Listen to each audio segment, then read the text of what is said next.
नमस्कार दोस्तों, स्वागत है आपका हमारे यूट्यूब चैनल में। और फिर मैं आपके सामने लेके आया हूँ ये हड़प्पा सभ्यता का पार्ट 4। और इसमें हम कवर करने जा रहे हैं सिंधु सरस्वती संस्कृति की विशेषताओं को।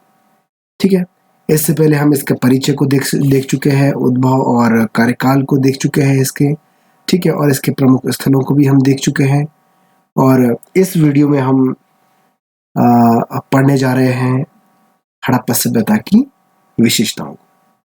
तो आइए हम चलते हैं। सर्वप्रथम हम स्टार्ट करते हैं राजनीतिक संगठन। लगभग 20 लाख वर्ग किलोमीटर तक फैली सिंधु सभ्यता 600 वर्षों तक निरंतर कायम रही। इससे सहज ही अनुमान लगाया जा सकता है कि यहाँ कोई न कोई उच्च केंद्रीय राजनीतिक संगठन रहा होगा। अगर ये सभ्यता 20 लाख वर्ग किलोमीटर क्षेत्र में फैली है और लगभग 600 वर्षों तक निरंतर चली है ये, तो इससे ये अनुमान हम जरूर लगा सकते हैं कि कुछ यहाँ पे राजनीतिक जो संगठन है वो जरूर ही कार्यरत होगा। इसकी जो समकालीन सभ्यताएं थी, जैसे मिस्र की और मेसोपोटामिया की सभ्यता, तो इन सभ्यता के विपरीत यहाँ किसी मंदिर के अवशेष प्राप्त नहीं होते। ठीक है, तो यहाँ पे क्या होता है, किसी मंदिर के अवशेष प्राप्त नहीं होते हैं। जबकि मिस्र और हड़प्पा सभ्यता में हमको यहाँ पे मंदिरों के अवशेष प्राप्त होते हैं। ठीक है, आगे देखिए। अतः मेसोपोटामिया की तरह यहाँ पुरोहितों का शासन नहीं था। यहाँ पे पुरोहितों का शासन नहीं था, यहाँ पे बल्कि शासन किसका था, ये हम आगे पढ़ते हैं। हालांकि प्रसिद्ध इतिहासकार ए अल बशम महोदय ने कहा है कि यहाँ पुरोहितों का ही शासन था। ये मानते हैं ए अल बशम जी। लेकिन अगर हम देखें यहाँ पे डॉक्टर आर एस शर्मा का कथन, तो ये कहते हैं कि सिंधु सभ्यता के लोगों ने सबसे अधिक ध्यान वाणिज्य और व्यापार की ओर दिया था। कहाँ पे? वाणिज्य और व्यापार की ओर, ट्रेड की ओर इनका ध्यान ज्यादा था। अतः हड़प्पा सभ्यता का शासनकाल जो शासन है वो संभवतः हम किसको, वणिक वर्ग के हाथों में इसको हम मानते हैं कि हो सकता है फिर वहां पे जो शासन चला रहे होंगे वो कोई व्यापारी होंगे, जो वणिक वर्ग के लोग होंगे, वही वहां पे शासन चला रहे होंगे। यह भी संभव है कि संपूर्ण क्षेत्र कई स्वतंत्र राज्यों रजवाड़ों में बटा हुआ था। ऐसा माना जा सकता है कि हो सकता है कि कई जो वहां पे स्वतंत्र राज्य हो सकते हैं, रजवाड़े हो सकते हैं बटे हुए, और उनमें से प्रत्येक की अलग अलग राजधानी भी थी।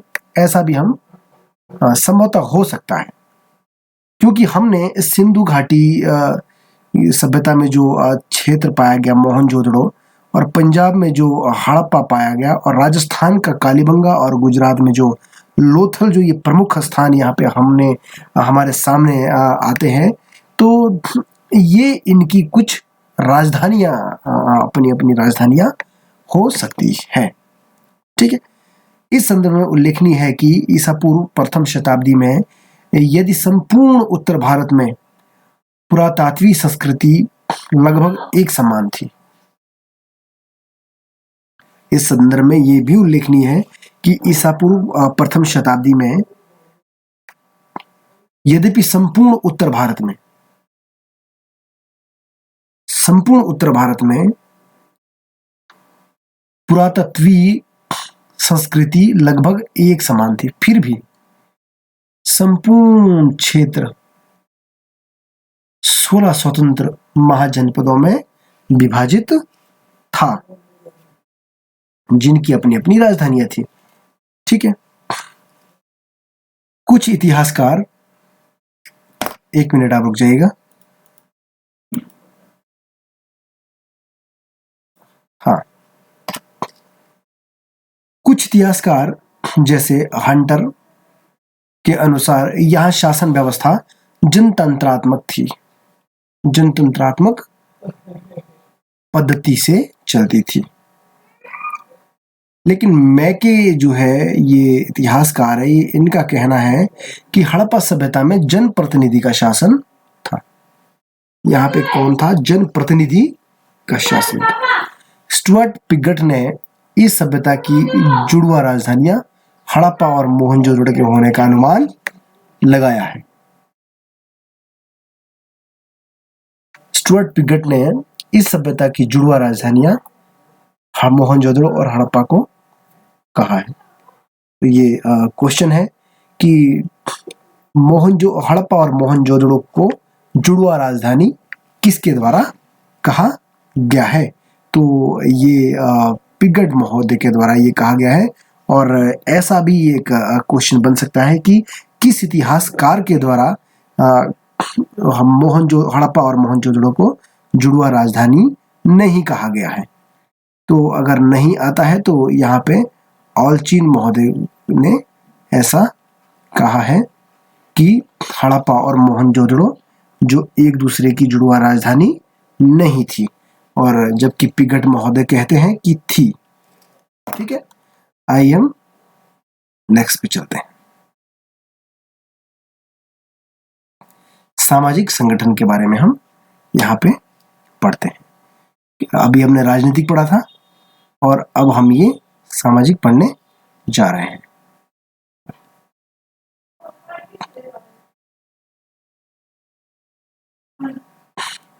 सेंधो समाज 3 वर्गों में विभाजित था। कितने वर्गों में? 3 वर्गों में। पहला विशिष्ट वर्ग। पहला कौन सा वर्ग था? विशिष्ट वर्ग, जो नगर दुर्ग से जुड़ा था। विशिष्ट वर्ग नगर दुर्ग से जुड़ा था। ठीक है, और दूसरा कौन सा था? खुशहाल मध्यम वर्ग। और तीसरा था अपेक्षाकृत कुछ कमजोर वर्ग, जो नगर के निचले हिस्से में रहता था। जो कमजोर वर्ग था वो नगर के निचले हिस्से में रहता था, और खुशहाल जो मध्यम वर्ग था वो भी निचले स्तर पे, पायदान पे ही रहता था। आमतौर पर ये तीनों हिस्से परकोटे से घिरे होते थे। कुछ शिल्पी और श्रमिक नगर के परकोटे से बाहर की बस्तियों में भी रहते थे। कुछ बाहर रहते थे, जैसे शिल्पी जो हो गए और श्रमिक जो हो गए, ये कहाँ? नगर के परकोटे से, ये कहाँ? बाहर बस्तियों में रहते थे। कालीबंगा में ऐसा प्रतीत होता है। कहाँ पर? कालीबंगा में ऐसा प्रतीत होता है कि पुरोहित लोग दुर्ग के ऊपरी भाग में रहते थे और निचले भाग में स्थित अग्नि वेदिकाओं पर धार्मिक अनुष्ठान संपन्न कराते थे। तो ये बहुत ही अच्छा प्रश्न भी बनता है कि अग्नि वेदिकाओं के साक्ष्य कहाँ कहाँ प्राप्त होते हैं। तो ये कालीबंगा में अग्नि वेदिकाओं के साक्ष्य हमें प्राप्त होते हैं। इस बात की संभावना व्यक्त की गई है कि दुर्ग में निवास करने वाले लोग पुरोहित वर्ग के थे। ये ऐसा कहा गया है, ऐसा ये व्यक्त किया गया है कि जो दुर्ग में है वो जो निवास करने वाले लोग थे, ये संभवतः कौन? पुरोहित वर्ग हो सकता है, क्योंकि वो क्या कर रहे थे? वहां पे धार्मिक अनुष्ठान का कार्य कर रहे थे। नगर क्षेत्र में व्यापारी, अधिकारी, सैनिक, शिल्पी रहते थे। अन्य वर्गों में कृषक, कुंभकार, बढ़ई, नाविक, सोनार, मन के मोहरे बनाने वाले शिल्पी, जुलाहे और श्रमिक प्रमुख थे।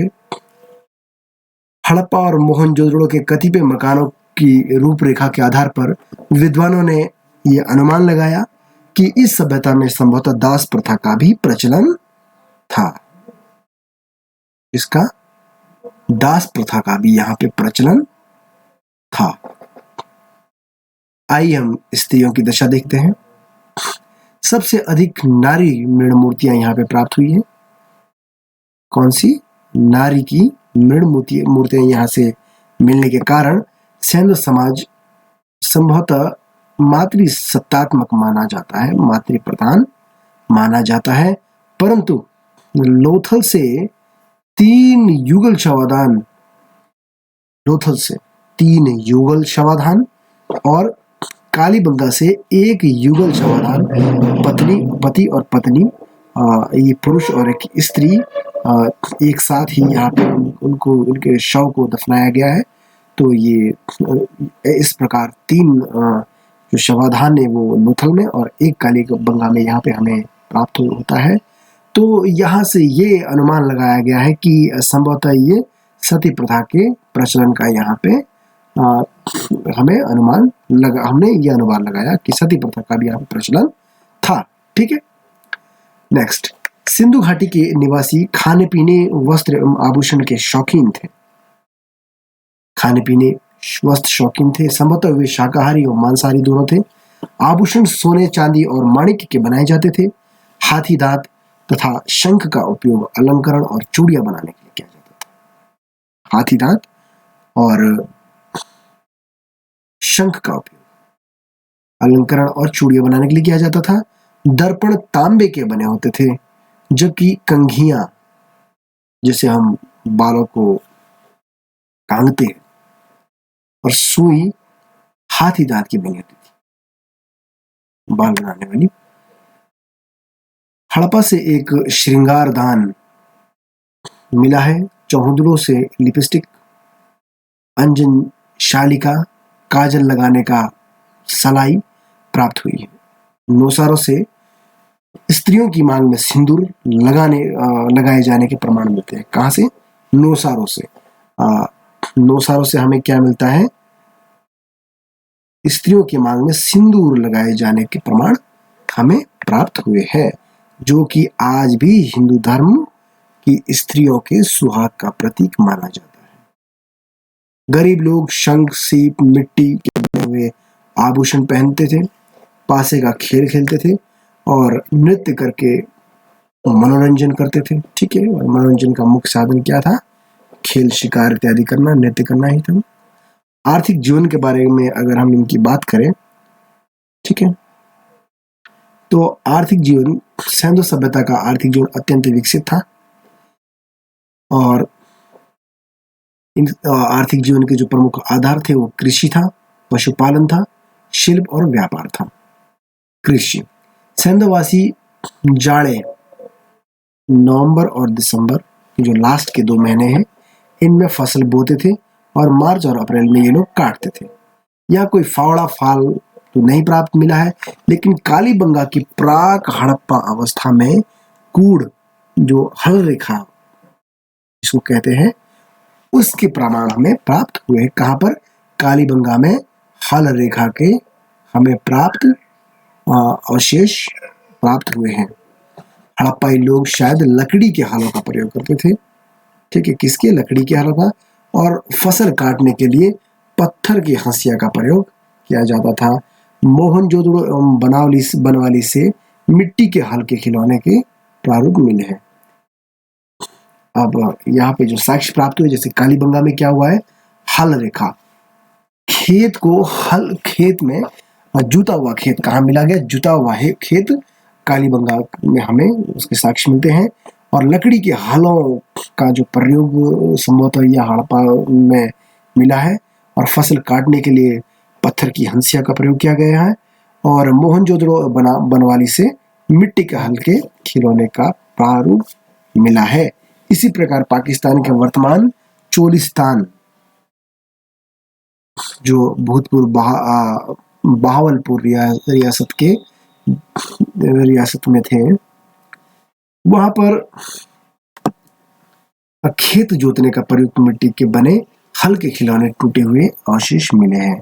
कहाँ पे? चोलिस्तान में भी हमें क्या हुआ है? मिट्टी के बने हल के खिलौने टूटे हुए अवशेष मिले हैं। सिंधु सभ्यता के किसी भी पुरास्थल से नहरों या नालों से सिंचाई के प्रमाण नहीं मिले हैं। किसी भी पुरास्थल से नहरों के और नालों के सिंचाई के प्रमाण के नहीं मिले हैं। कृषि कार्य के लिए नदियों के जल, ये इम्पोर्टेंट है, आप ध्यान रखिएगा। मैंने ग्रीन मार्कर से इसमें पहले से टिक लगाए हुए हैं, आप इसको नोट डाउन कर सकते हैं। कृषि कार्य के लिए नदियों का जल, वर्षा के जल और कुओं का उपयोग किया जाता था। हड़प्पाई लोगों को कुल 9 फसलें ज्ञात थी। फसलें कितनी? कुल 9 फसलों का इनको ज्ञान प्राप्त था। जिसमें गेहूं की 3 किस्में, जौ की 2 किस्में, कपास, खजूर, तरबूज, मटर, राई, सरसों और तिल। ठीक है। बनवाली से बढ़िया किस्म का जौ प्राप्त हुआ है। बनवाली से, बनवाली का है, हरियाणा में है। ठीक है। तो यहाँ से बढ़िया किस्म का जौ प्राप्त हुआ है।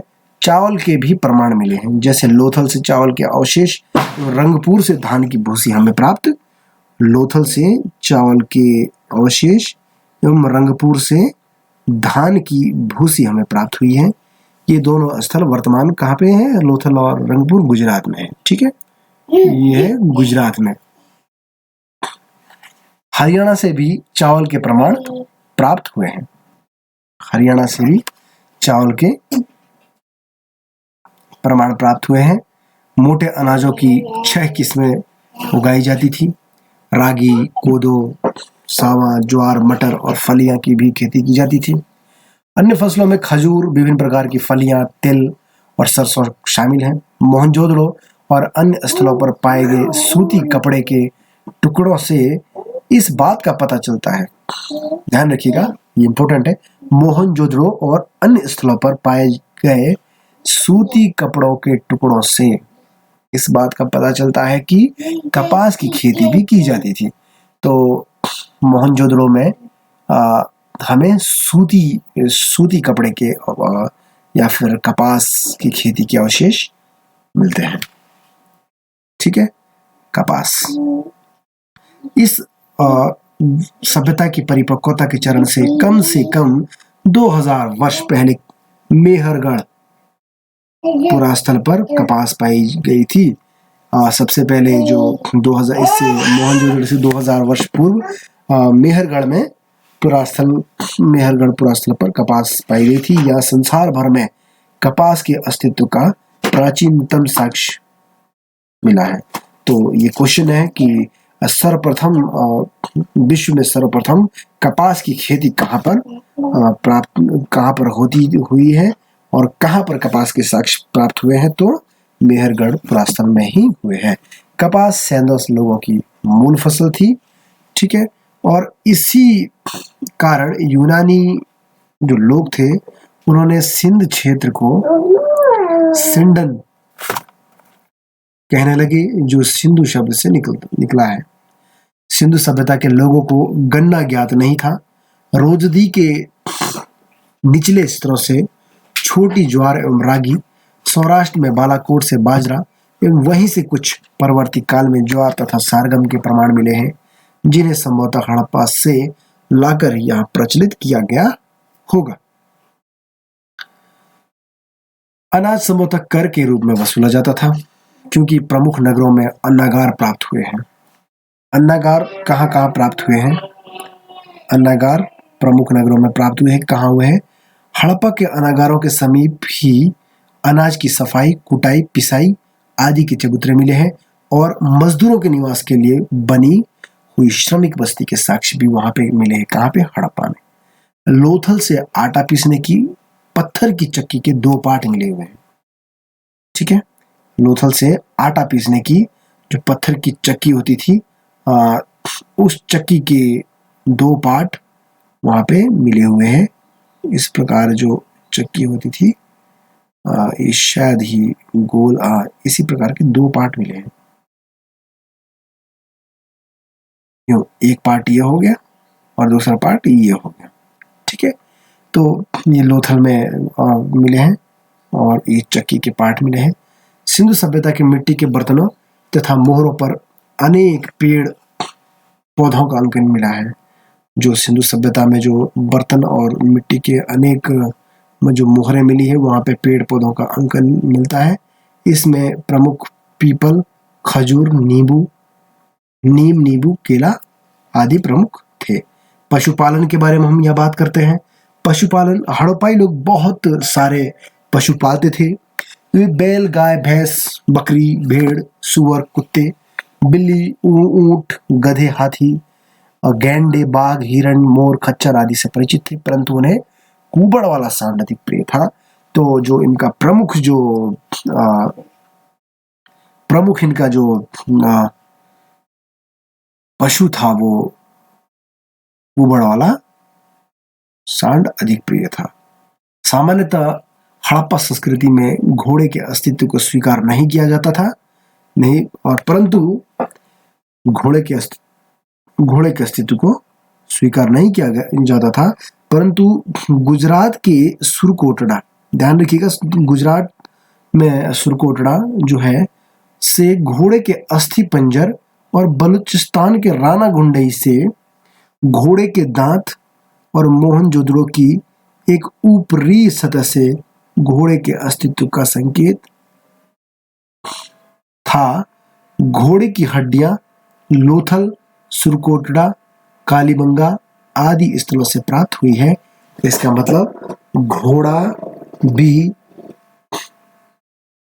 हड़प्पा सभ्यता में पाया जाता था।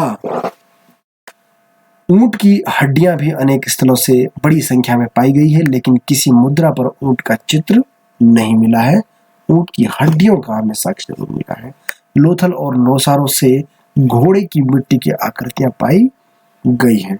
घोड़े की मिट्टी की जो आकृतियां हैं वो लोथल और नौसारों से हमें प्राप्त होती है, लेकिन घोड़े का अंकन किसी मुद्रा पर नहीं किया गया है।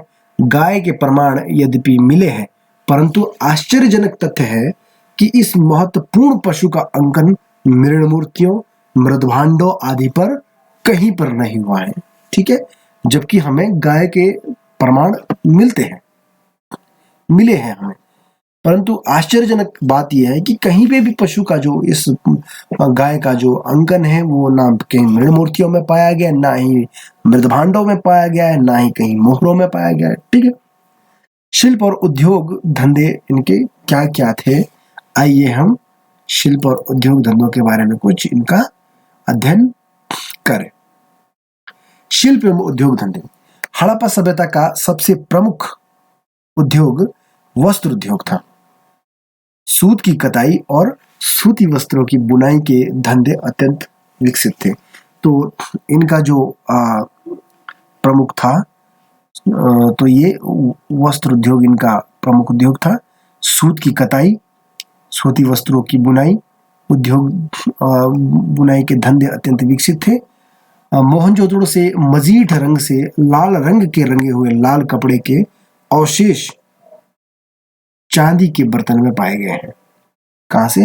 मोहनजोदड़ो से मजीठ रंग से लाल रंग में रंगे हुए लाल कपड़े के अवशेष वहां पे चांदी के बर्तन में पाए गए हैं। मोहनजोदड़ो में मोहनजोदड़ो से तांबे के 2 उपकरणों में लिपटा हुआ सूती कपड़ा एवं सूती धागे भी प्राप्त हुए हैं। कहां से? मोहनजोदड़ो से। मोहनजोदड़ो से क्या प्राप्त हुआ है? तांबे के 2 उपकरणों में 2 उपकरण हैं और उसमें लिपटा हुआ सूती कपड़ा और सूती धागा भी प्राप्त हुआ है।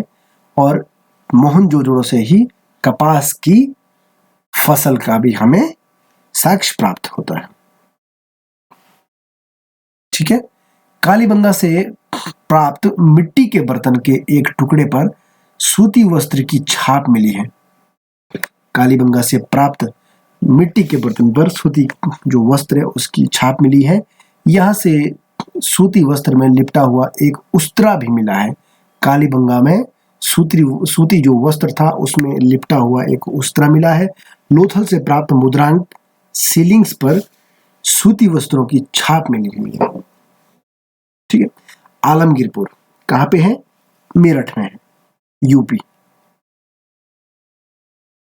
तो आलमगीरपुर से प्राप्त मिट्टी की एक नाद पर बुने हुए वस्त्र के निशान मिले हैं। कताई बुनाई में प्रयुक्त मिट्टी, कांचली मिट्टी और शंख आदि के बने हुए 2 एवं 3 छेद वाले तकुए सैंदो बस्तियों के प्राप्त प्राय अधिकांश घरों से मिले हैं। मोहनजोदड़ो से प्राप्त पुरोहित की प्रस्तर मूर्ति तिब्बतिया अलंकरण युक्त शॉल ओढ़े हुए हैं।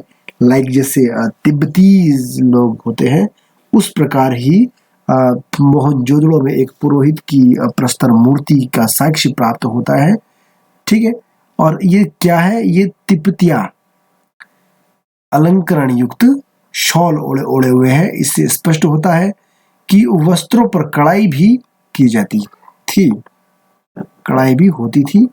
और मेसोपोटामिया को निर्यात की जाने वाली वस्तुओं में सूती वस्त्र संभवतः प्रमुख व्यापारिक सामग्री थी। मेसोपोटामिया को जो समकालीन सभ्यता थी उनको जो निर्यात किया जाता था वो सूती वस्त्र संभवतः प्रमुख व्यापारिक सामग्री थी जो उनको निर्यात की जाती थी। हड़प्पा संस्कृति कांस्य युग की है। कौन सी है? कांस्य युग की सभ्यता है। तो ये आपसे पूछ भी सकते हैं कि किस युग की सभ्यता है, तो ये कांस्य युग की सभ्यता है। अतः वे कांसे के निर्माण और प्रयोग से भली भांति परिचित थे। कौन? सिंधु सभ्यता के लोग जो थे ये कांसे के निर्माण और प्रयोग से भली भांति परिचित थे। तांबा खेतड़ी राजस्थान की खानों से और बलूचिस्तान से मंगाया जाता था। तांबा कहाँ से मंगाया जाता था? खेतड़ी। खेतड़ी जो जगह है जो राजस्थान में है वहां पे खाने पाई जाती थी तांबे की, ठीक है। और बलूचिस्तान से भी मंगाया जाता था तांबा। टिन अफगानिस्तान से मिलता था, टिन अफगानिस्तान से मिलता था, ठीक है। हड़प्पा स्थलों से जो कांसे के औजार मिले हैं उनमें टिन की मात्रा कम है। जो कांसे के औजार हड़प्पा में मिले हैं, हड़प्पा जो स्थल है जितने भी हैं उनमें टिन की मात्रा कम है क्योंकि टिन बाहर से मंगाया जाता था। संभवतः यही अनुमान लगाया जा सकता है कि जितना भी टिन हमें हड़प्पा सभ्यता के स्थलों से प्राप्त हुआ उसमें जो टिन की मात्रा है वो कम है। जो कांसे के औजार प्राप्त हुए उनमें टिन की मात्रा कम है। तो इससे ये अनुमान लगाया जा सकता है कि जो टिन था वो बाहर से मंगाया जाता होगा। अतः कहा जा सकता है कि हड़प्पा सभ्यता के शिल्पियों में कसेरों के समुदाय का महत्वपूर्ण स्थान था। इस समुदाय के कसेरों के समुदाय का महत्वपूर्ण स्थान था। हड़प्पा स्थल से प्राप्त विशाल इमारतों से स्पष्ट है कि स्थापत्य राजगिरी महत्वपूर्ण शिल्प था। स्थापत्य, भवन निर्माण इत्यादि क्या था? महत्वपूर्ण शिल्प था। हड़प्पाई लोग नाव बनाने का कार्य भी करते थे। वे मिट्टी की पुतलियां भी बनाते थे। मिट्टी के बर्तन बनाने का शिल्प अत्यंत विकसित था। मिट्टी के बर्तन बनाने का शिल्प अत्यंत विकसित था। ईंटों के भट्ठों के भी प्रमाण मिलते हैं जहाँ पे ईंटों को पकाया जाता था, ठीक है, जो शहरों के बाहर स्थित होते थे। ईंटों के जो भट्टे जो मिले हैं वो शहरों के बाहर होते थे। सिंधु सभ्यता के नगरों के ध्वंसावशेषों के उत्खनन से प्राप्त सोने चांदी के आभूषणों, तांबे एवं टिन के बने बर्तनों, उपकरणों और औजारों से ज्ञात होता है कि सिंधु सभ्यता के लोग धातु की बंद डलाई और मधुच्छिष्ट लोस्ट वैक्स डलाई की तकनीक से भली भांति परिचित थे। आभूषणों के निर्माण में स्वर्णकार दक्ष थे।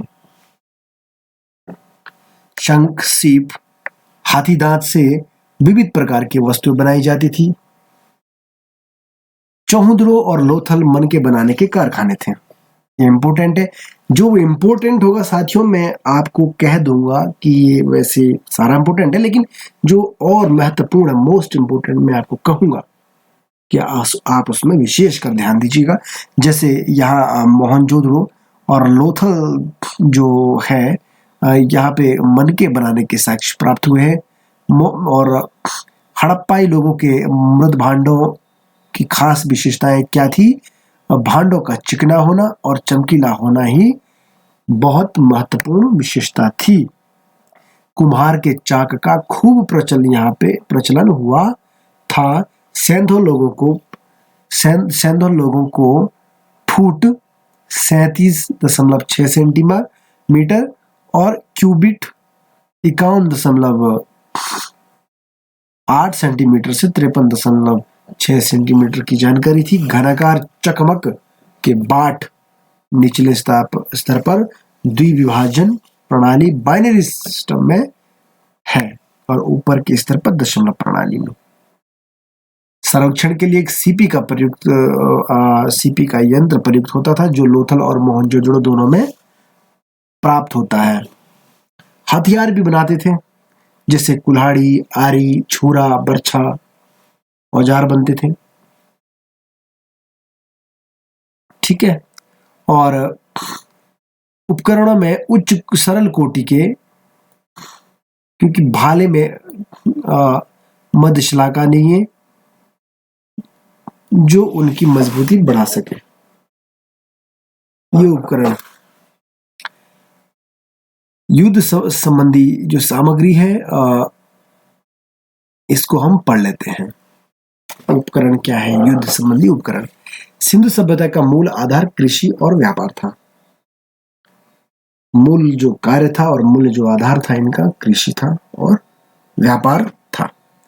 मार्शल आदि पुरातत्वविद जो थे, जो जॉन मार्शल थे, तो जो ये पुरातत्वविद थे, ये लोग युद्ध मुख्यतः इन लोगों को युद्ध विमुख शांत प्रिय लोग समझते थे कि ये लोग युद्ध नहीं करते थे। हड़प्पा की खुदाई से स्पष्ट है कि वे लोग आक्रामक भले ही न रहे हो, ये लोग आक्रामक भले ही न रहे हो, परंतु अपनी सुरक्षा के प्रति पर्याप्त सजग थे। उन्होंने अपने नगरों को विशाल रक्षा प्राचीरों से सुरक्षित किया था।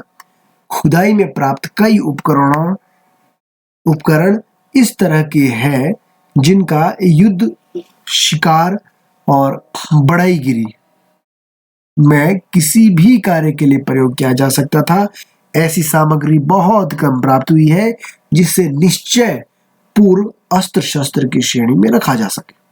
कांसे की अपेक्षा तांबे के उपकरण अधिक संख्या में प्राप्त हुए हैं। ठीक है। संभावित अस्त्र शस्त्रों में तांबे एवं कांसे के भाले, चाकू, वाणाग्र और कुल्हाड़ियां पाई गई है।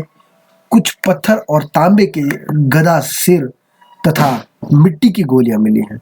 लेखयुक्त ताम्र उपकरण मोहनजोदड़ो की अपेक्षा हड़प्पा से अधिक मिले हैं। जो लेखयुक्त ताम्र उपकरण हैं जिसमें लेख लिखे गए हैं जिन उपकरणों में, वो मोहनजोदड़ो की अपेक्षा हड़प्पा से अधिक मात्रा में हमें प्राय प्राप्त हुए हैं। ठीक है। तो आपका बहुत बहुत धन्यवाद। आज हमने यहाँ तक कवर किया और इसके बाद हम कवर करने जा रहे हैं व्यापार और वाणिज्य, और फिर आगे हम देखेंगे व्यापार वाणिज्य के बाद सेंधव कला, प्रस्तर मूर्तियां, धातु मूर्तियां और मोहरे हम इसकी पढ़ेंगे। ताम्र पट्टिकाएं, मनके इत्यादि जो मैन जो लिपि है इनका, वो धार्मिक जीवन क्या था, और इनके फिर सीधे पतन की ओर हम चलेंगे। और इस प्रकार हमारा ये नेक्स्ट पार्ट में ये पूरा सिंधु सभ्यता का जो चैप्टर है वो कंप्लीट हो जाएगा। तो बहुत बहुत धन्यवाद कि आपने हमारे इस चैनल को देखा। आप लाइक करिए, सब्सक्राइब करिए और इसको शेयर जरूर कीजिएगा ताकि ये अधिक से अधिक लोग देख पाए। ठीक है। Thank you so much.